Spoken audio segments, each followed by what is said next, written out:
Bintili Diallo, danser avec Rodin. Exactement, je vous emmène au musée Rodin pour cette exposition qui s'appelle tout simplement Rodin et la danse. Alors quand on parle danse et sculpture, on pense souvent à Degas et pourtant à la fin de sa vie, Auguste Rodin s'intéresse aussi de près à la danse et aux danseurs. L'exposition présente environ 200 sculptures sur ce thème et notamment une série qui s'intitule Le mouvement de danse. Il s'agit, vous allez le voir, d'une dizaine de sculptures de même taille en plâtre et en terre cuite qui mettent en scène des danseuses. Alors on a un petit peu, vous le voyez, la sensation d'un travail inachevé parce que d'habitude les sculptures de Rodin étaient fondues en bronze et ne restaient pas dans leur matière première. Et cette série, elle est très précieuse. Pourquoi? Parce qu'elle n'a jamais été exposée du vivant de Rodin. Alors contrairement à Degas, Rodin, lui, s'intéresse à toutes les danses, sauf la danse classique qu'il trouve trop codifiée. Et il va beaucoup, vous le voyez, s'inspirer d'Alda Moreno, danseuse acrobate capable d'adopter des positions très impressionnantes. Rodin va aussi se passionner, vous le voyez, pour ces danseuses cambodgiennes qu'il découvre à Paris, qu'il va même suivre jusqu'à Marseille.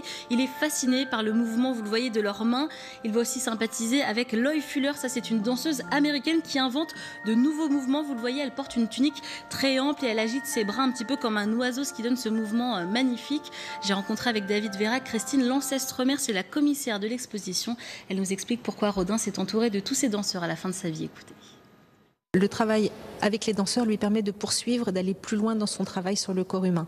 Rodin travaille avec le corps humain comme matériau principal depuis toujours, mais pour les danseurs, le corps est aussi leur propre matériau de travail.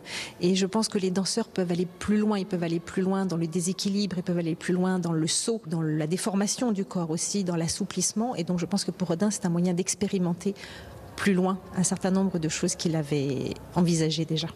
Alors Rodin est vraiment très précurseur, on a appris très récemment seulement qu'il créait en fait d'abord chaque morceau du corps, vous le voyez, individuellement avant de les assembler ensemble de manière différente pour créer à chaque fois une nouvelle danseuse.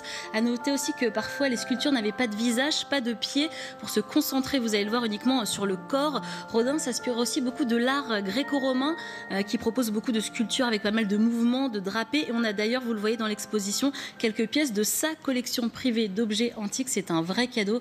Vous l'avez compris, l'exposition est riche, variée, dessins, photos, vidéos, tout pour comprendre le lien entre le sculpteur et la danse. Et jusqu'au 22 juillet, c'est au musée Rodin dans le 7e arrondissement de Paris. Merci beaucoup Bintili. Si vous êtes en vacances, nous avons quelques bonnes nouvelles pour vous.